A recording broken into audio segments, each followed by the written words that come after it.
And you don't want to come across as inferior or weak. You don't want to look dumb. But it's like time and time again, in all school environments, learning environments, you have professors, you have teachers, you have tutors who are saying, ask questions, there are no stupid questions. And it's like, no matter how many times they say that, you're not going to ask the question because you just don't want to look like that one person who needs help, you know. Welcome back to the Happy Way podcast. We are your host, Lily Sutherland and Rachel Caminia.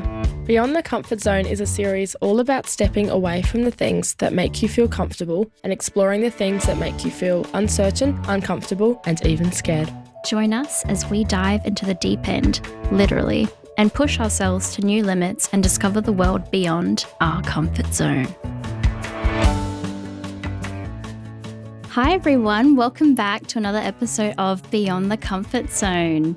Today we are talking about a fear of asking for help, and we are talking about this fear in many different aspects of our lives. So from help just in asking for help in the supermarket to help at work or help with mental health. Just got a lot of questions, and we thought that was something quite common, that a lot of people do have this underlying fear of asking for help. It's like pretty universal, I feel like. Well, in the last episodes we were talking about the gym, the fear of the gym. And I feel like that is something that people probably do have initially, but then there are some people who just love it from the get-go.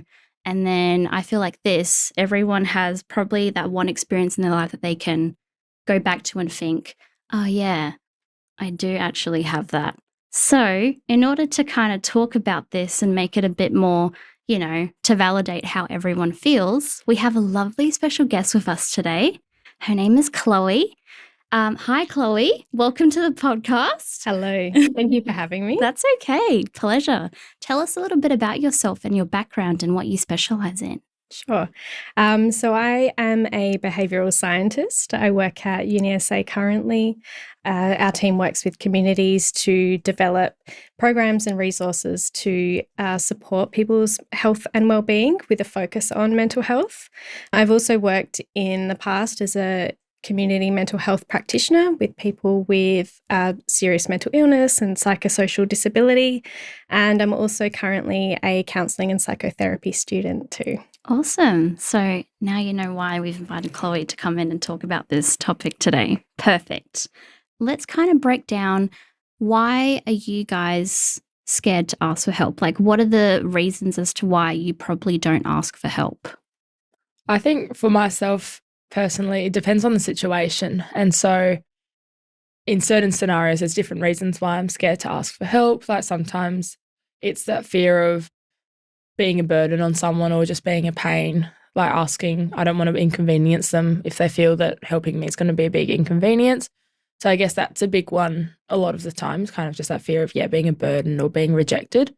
Mm-hmm. Otherwise, it's also just that fear of coming across as not knowing anything. Yeah, like I was going to say a big one for me is I don't want to come across like I don't know what I'm doing, or I don't want to feel stupid. And I know that's not something that you should be worried about because there's no stupid questions, but it is something that I do think about. Like I don't want Chloe to think I'm dumb or stupid about a topic, or like even in like a new working environment, I don't want people to think that I don't know what I'm doing because I've worked so hard to get to this point. I want them to think that I know exactly what I'm doing.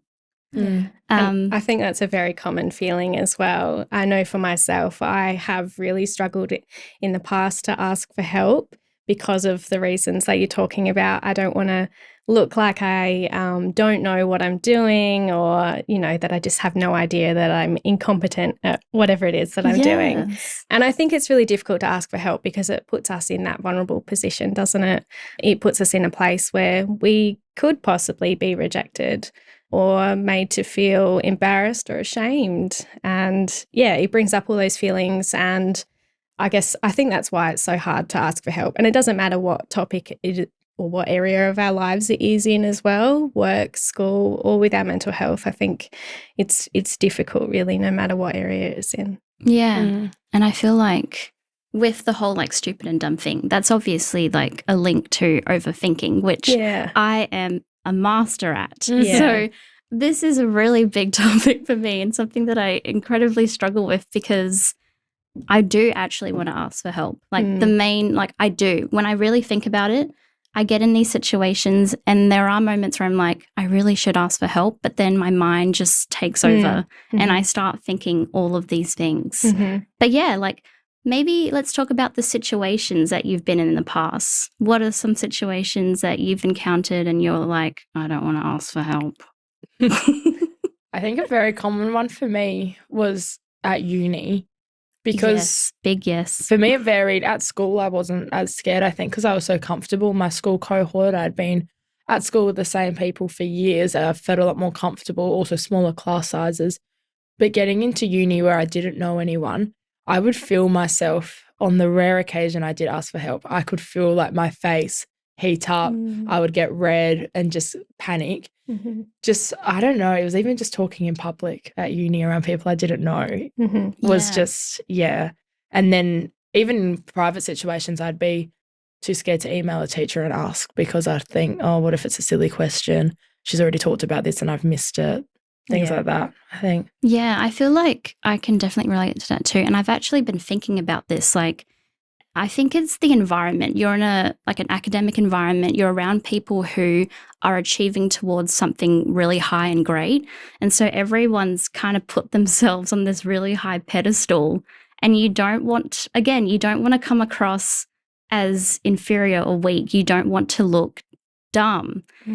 But it's like time and time again, in all school environments, learning environments, you have professors, you have teachers, you have tutors who are saying, ask questions. There are no stupid questions. And it's like, no matter how many times they say that, you're not going to ask the question because you just don't want to look like that one person who needs help, and amongst everyone else who seems like they know what they're doing. Yeah, I think you're absolutely right. I think the way that our society is kind of organised in modern times is that we are made to feel like we have to compete with each other, whether that's in education or even in work. We're competing against each other for jobs and all of that sort of thing. So we each feel like we have to be the very best and we have to have the very best. And I think that this can create a barrier and stop us from reaching out to other people when we are struggling. Yeah, like I can't count the amount of times in the past where I've been struggling with an assignment and I'm up until 1 a.m. or something trying to find references, trying to figure out how to write this essay when I really could have just emailed the tutor asking for help or asked a student, but I can't do that. Something holds me back. Another situation that I think about, and this is probably more juvenile than the uni example, but in stores. I'll be at Coles looking for a particular type of flour or something, and instead of asking an employee at Coles, I walk around multiple times. I do laps, and I look at the shelf for this particular flour, and most times if I don't find it, I just give up. Instead of asking, because I don't want to burden them. They're probably working, or I tell myself they don't want to be annoyed. I don't want to annoy them because they're probably having a really stressful day and they just want to go home. So why would I bother them with this particular flour that I want? So yeah, I don't end up getting the flour, guys. But another example is at makeup stores or stores where obviously, makeup can be used by anyone, but women in particular, I think, in society are kind of expected to wear makeup, which, is another topic in itself. But if you don't know, there was a point where I wasn't very, confident with my makeup skills, and walking into stores like Mecca and Sephora was very intimidating. So I wouldn't ask for help. I would just kind of walk around and I'd be like, I don't know. Yeah. And I would just feel scared to ask for help because I didn't want them to judge me. So that's another example that I think is very, And it's that repetitive pattern of negative thinking, isn't it, that gets in the way and stops us from reaching out for help when we do need it, even if we want to reach out for help. Yes. It's those stories we tell ourselves in our head, I don't want to, I'm going to annoy them if I ask them for help, or I'm going to burden them, or they're too busy, or I'll look stupid. And I think our brains are really good at protecting us, but and protecting us from being embarrassed or feeling ashamed, as well as from like physical threats to our survival. So we're constantly kind of on the lookout for anything we perceive that might threaten our safety. Mm. And that can be why we're so prone to picking up those little signals that we think might put us at risk of being rejected, or those difficult feelings as well. But unfortunately it gets in the way and stops us from doing the thing that we want to do sometimes as well. Yeah. I think for me as well, I have done that a lot at uni, the same as Rach was saying. Yeah, at uni, I was often sort of the quiet student, the one who I preferred to kind of stick in the background and not to bother my professors or that sort of thing, because I felt like I was being a burden, or because I didn't want to look silly, or like I didn't know what I was talking about, or that sort of thing. So those sorts of situations that everyone kind of has as well. But I did actually have a really positive experience where I did kind of push through that too. Oh. Yeah, and I had one professor in my undergraduate where he was very much open and saying, if you do need help with something, come to me. It doesn't matter what it's about. I'm here to support you, sort of thing. Yeah. And, it didn't have to be in front of the class. It could be whatever way of approaching him that the student wanted. So I sent him an email asking for support. At the time, I really wanted to explore different options that I had in my degree. And even though he wasn't an expert in that particular area that I was asking him about, he connected me with people who were able to help me. So that was a really valuable lesson for me in reaching out for help and kind of pushing through those difficult feelings, and, just taking a deep breath and pushing the send button on that email as well. Which can be really hard as well. Like, I know for me, I've had similar experience as well where I do draft the email, but sometimes I don't send it because, again, I convince myself, they don't need to read this email. I can do this myself. Yeah. But that is a good leeway into our next question, just talking about the benefits of asking for help, because obviously I've had lots of experiences where I do eventually ask for the help, and then you get the classic saying of, why didn't you ask me to begin with? I'm always here to help. I'm always willing to help. And then you kind of think to yourself, well, yeah, why didn't I ask? Yeah. So what are some of the benefits? Like, Chloe, you did say you had a positive outcome, but can you think of any other benefits of asking for help? Yeah, I think it just helps. Like, asking for help, I think, just helps us to feel less isolated in ourselves. We connect with new people, and we know that social connection is so important for our well-being as well. Also, I think asking for help kind of helps to normalise talking about the struggles that we're having, or talking it normalises talking about when we are having a difficult time and we do need to ask for help. And it shows other people that it is okay to ask for help as well. And I think as well, it can also create a space where it is okay to ask for help. So it's not only showing others that it's okay to ask for help, but also showing others that you're a safe person to ask for help too. Yeah, for sure. Why do you think it has become normalized to not ask for help? Like, why do you think we're in this position where we're constantly kind of questioning ourselves, like whether we should be putting ourselves in a vulnerable position and asking for help? Why do you think it's like this? Yeah, so I really think that kind of goes back to the way our society is kind of structured at the moment. We're much more disconnected from each other, the way we live and the way we work. We're so much more individualized than we used to be. So we've come to rely on each other a lot less. And again, because of the way society kind of encourages us to compete with one another. And then with this, we have all these social norms that kind of tell us that we need to be self-reliant, we need to be independent, and this creates all of this stigma and shame around asking for help and, risking being, quote unquote rejected or perceived as quote unquote weak. Yes. Yeah. I'm obviously not qualified like you, Chloe, but I had some theories myself as to where this kind of stems from. And I feel like it stems from our interactions during like our youth and our childhood and how we're raised. And you don't know this about me, Chloe, but I am a film nerd. I love films. And so when I talk about examples often in the podcast, I refer to films because I feel like they're good pop culture references and most people do know what I'm talking about. Yeah, definitely. So I kind of gathered some Disney films to talk about. The first one is The Little Mermaid. Ah, one of my favorites. Now, The Little Mermaid, for the listeners at home who have never seen it, and if you haven't seen it, I think you do need to see it, is obviously about a mermaid named Ariel. She's a rebellious 16-year-old who I didn't know that she was 16. Did you guys know that she was 16? No, I wasn't expecting her to be that young. I thought she was a lot older than what she was, but she's 16 apparently. She is very fascinated with the human land outside, but her father, typical father, does not want her to be in a potentially dangerous situation. And so what does she do? She goes to Ursula and she gets legs and she gets into this situation when really she could have talked it out with her dad.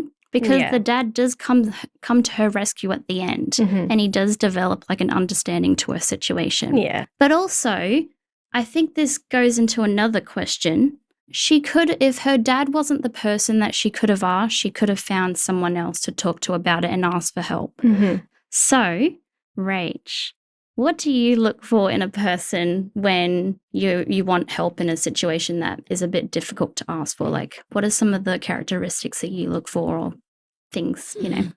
I think for me, firstly, I really look for someone that I feel comfortable with.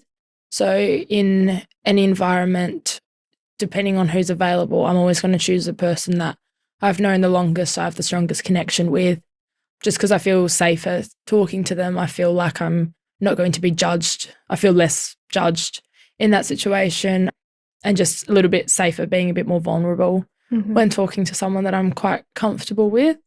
Obviously, that's not always available depending on what sort of situation you're asking for help in. You might be having to ask a complete stranger, but I think then it's wanting to ask someone who I believe is going to be the most informed and knowledgeable to try and help me as well. Even you can kind of just judge by looking at people a lot of the time as well, who looks like they will be really nice, you know, sort of things with body language. If there's someone who's always smiling or seems really friendly, I think things like that are also a lot more approachable. Yeah, I think also like that is something that I would think of first, but then there are probably situations where you go to the person that you wouldn't typically pick first, and that is really hard, I think, because they're probably not smiling and they're probably not as warm and friendly as your first pick, but they're the person that you need to hear that information from the most.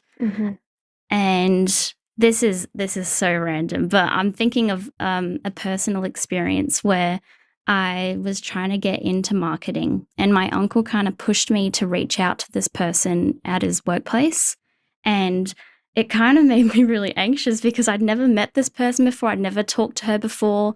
So I kind of sent her an email blindly and I introduced myself. I said, "Hi, I really want to learn more about this industry. I want to like get some tips and stuff like that."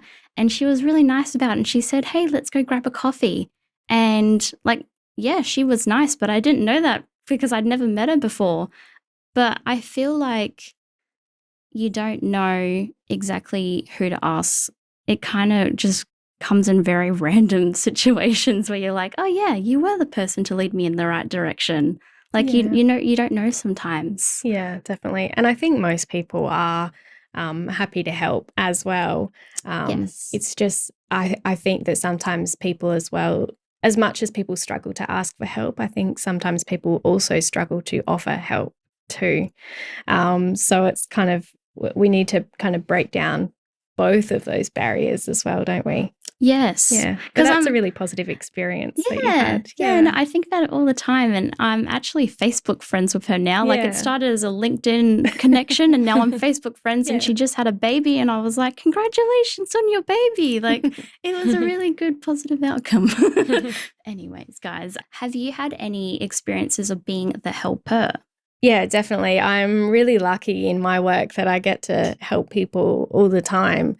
And that can be really little things, from helping someone do their grocery shopping or cooking dinner or making their bed, whatever it is, to really big things like supporting someone when they're in a crisis situation. So yeah, I have had a lot of experiences like that, and it always makes you feel good that you were able to help someone to get through a difficult time, no matter what it was. So I always kind of think, yeah, like going back to what I said before, people are generally happy to help as well, because it makes the helper feel good too. Yeah, of course.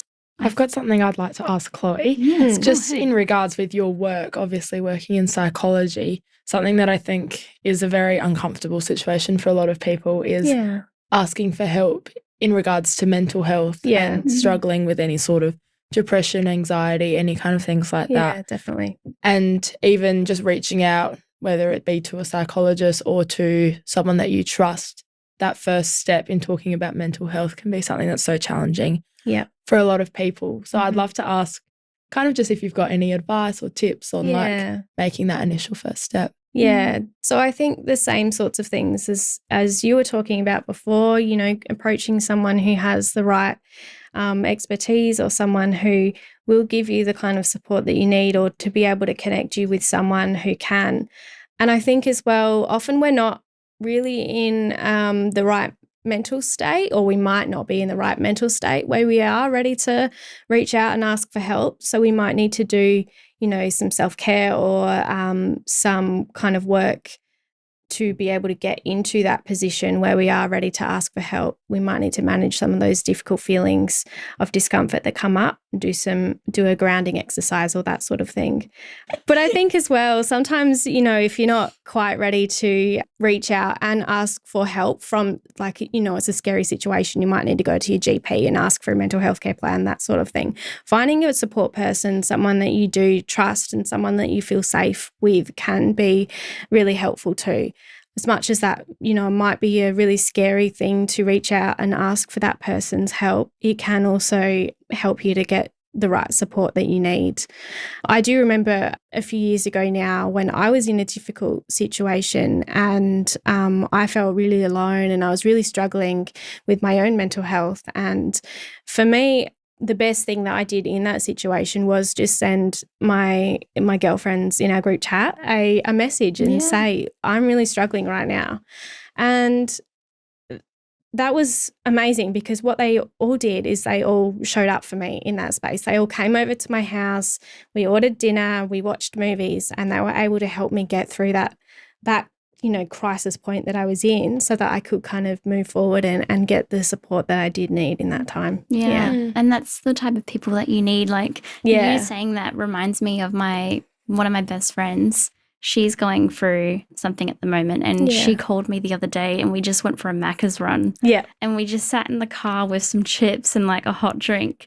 And in moments like that, I just kind of let her vent. Yep. And I let her cry, and I just kind of sit in the car with her and she just talks it out, because I feel like in situations like this, when it gets to that point, you probably don't have a lot of people that you can talk to about it, and you kind of bottling it all in. So it's nice being that person that people like call upon. Yeah. Because it makes you feel good too. Like it makes you feel like, oh, like I'm that person for that someone. So yeah, definitely. And sometimes, like I was saying before, sometimes people are really scared to offer that help too, because they don't know if they're going to say the right things or do the right things, and they're kind of scared of making it worse. But I think in that situation, the best thing that you can do is to listen and to offer empathy and be there for that person, and when they're ready, to try and support them to get the more professional help that they might be needing.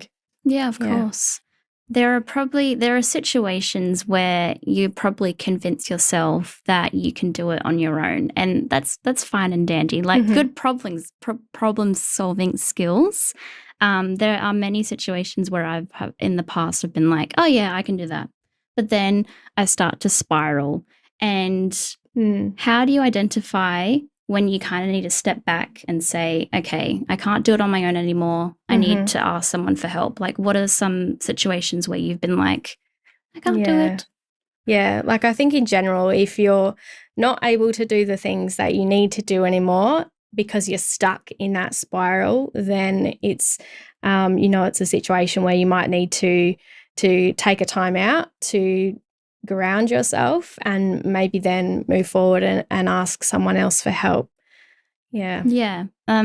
If you're stubborn like me, like trial and error also works as well. Like if you're constantly getting to a point where it doesn't work and you've tried and tried and tried again, that is also a good sign that you probably can't do it on your own anymore. Yeah. And I feel like also if it starts affecting your day-to-day. Yeah, definitely. Like sometimes I've kind of lost sleep over things because I'm overthinking things, I'm spiraling about things. And if it starts affecting your health, like if you feel yourself becoming more irritable, like more annoyed with certain people and like your relationships, then again, that's probably a good sign also that you need someone to kind of give you a lending hand. Yeah, absolutely.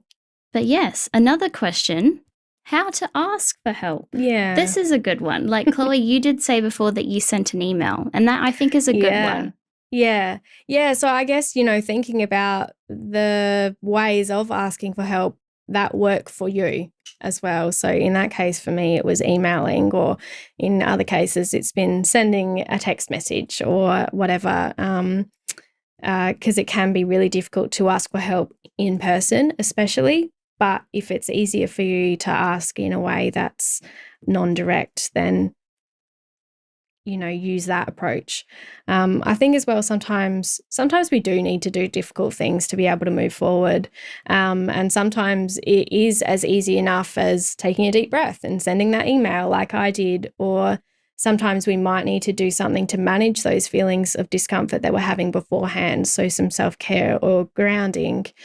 I think as well, it can be important to kind of get curious about why you're feeling the way that you're feeling, why it's difficult to ask for help, or why you're stuck in that negative thought spiral.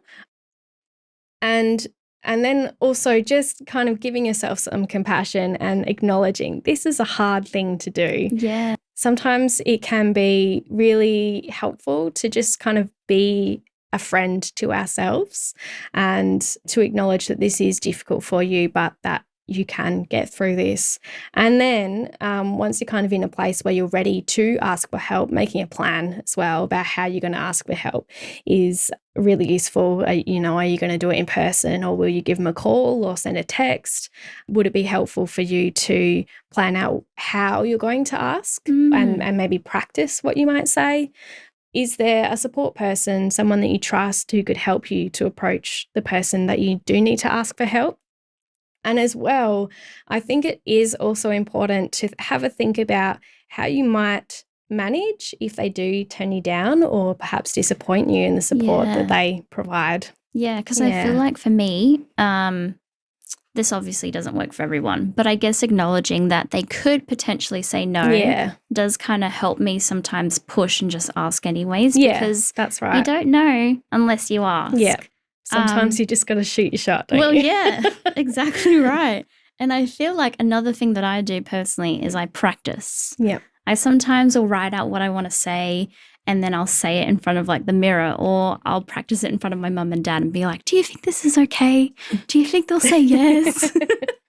And sometimes that reassurance just kind of builds up my confidence as well. Yeah. And if I know that I've said it and I haven't stuffed up, and I know that it's asking all the right questions, I've put in everything that I can, and it's genuine, then that also gives me the confidence to just do it as well. Yeah. Yep.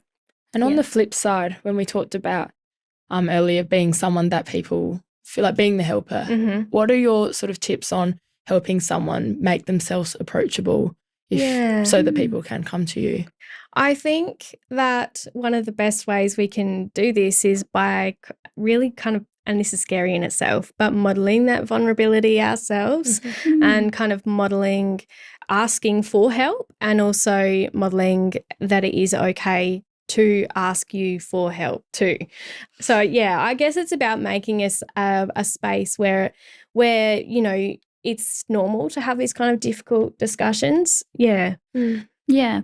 I feel like it's very different with different cultures and upbringings as well, because, well, my dad is Canadian and my mum's Vietnamese, so like a little bit of both. But I noticed, especially in like my mum's side, that it's very frowned upon to kind of talk about things when you're feeling down, or like you're kind of told to just bottle things up and move on. Yeah. And I feel like that's not good because it's probably why I struggle with asking for help sometimes. Yeah. Like it's okay in my immediate family, but it's if I want to ask for help with my extended family, I get a bit anxious and I don't really go to those people because I just feel like they're not the people that I should be asking. Yeah. So do you feel like it differs amongst cultures, even like gender? Yeah. I think gender is a big one as well. Like men are kind of told not to talk about their feelings and when things are wrong. So what are your thoughts on that? Yeah, absolutely. And the research kind of supports this as well, that there are kind of all these cultural and gender norms that might get in the way of us reaching out for help when we do need it. And whether that's not showing emotion because we might be perceived as weak or incompetent, or there might be a social norm around being stoic and just kind of pushing through it and, not showing any kind of weakness, not showing emotion, not burdening others. So, yeah, all of the things that you said, I think that this does really contribute to a reluctance for people across genders and across cultures as well, to showing emotion that might, get in the way of us asking for help. Yeah. I'm thinking of like another example. Prior to getting my role at Happy Way, I was in another workplace and it wasn't the most healthiest workplace.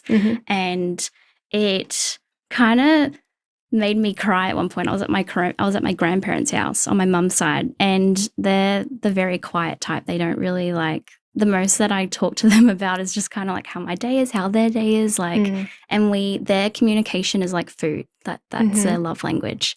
And I think at one point I was visiting and I just kind of broke down because I had all these emotions and I just was like, I was over it.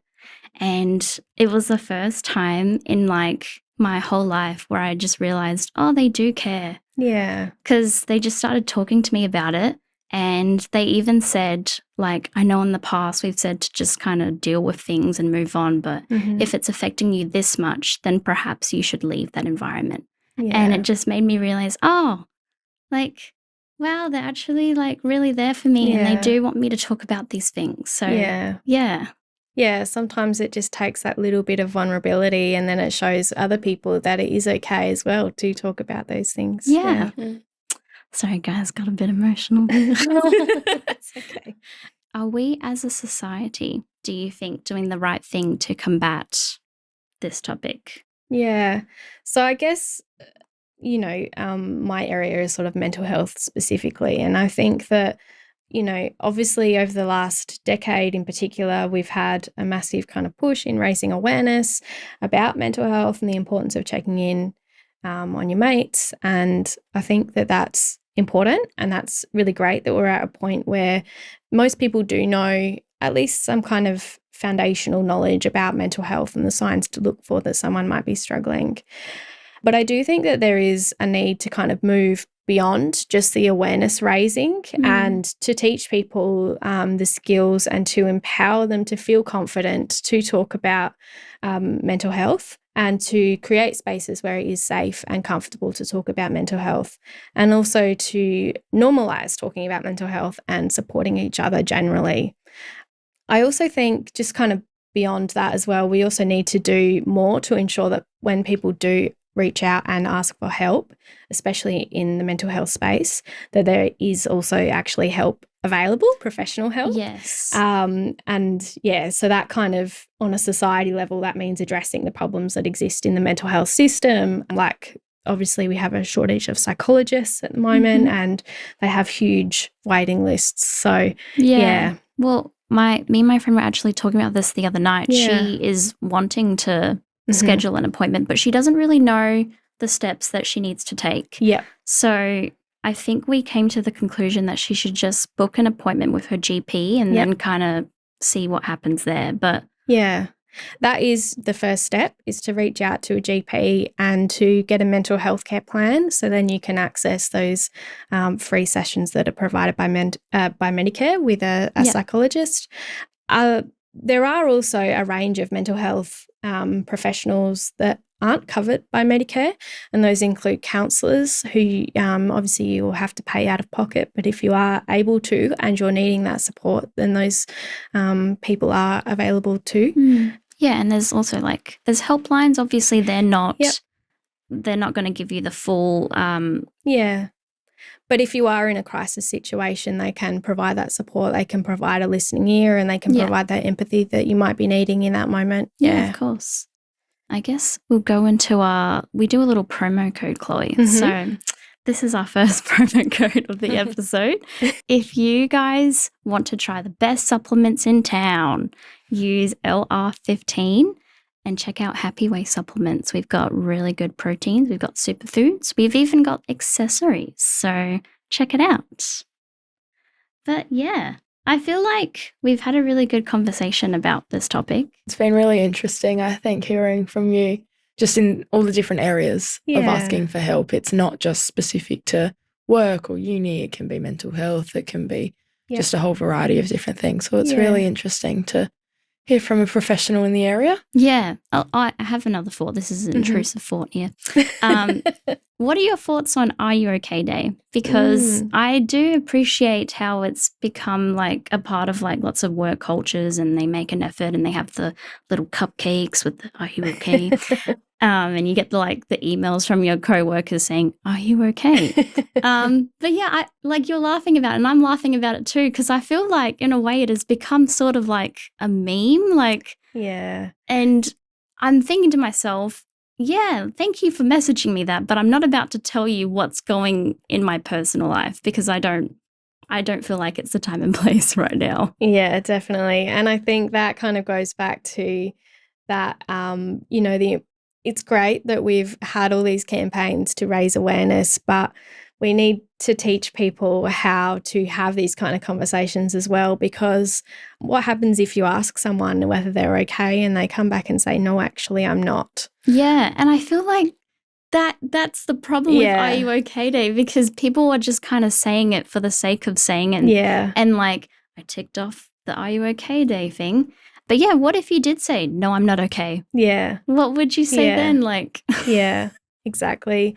So I think, there needs to be more skill building around how to have those conversations, and also just normalizing those conversations on any day of the year, not just one. Yes. Yeah. Well, it's the same Mother's Day, Father's Day. You should be appreciating your mothers and fathers every single day. Yeah. But even asking, "Are you okay?"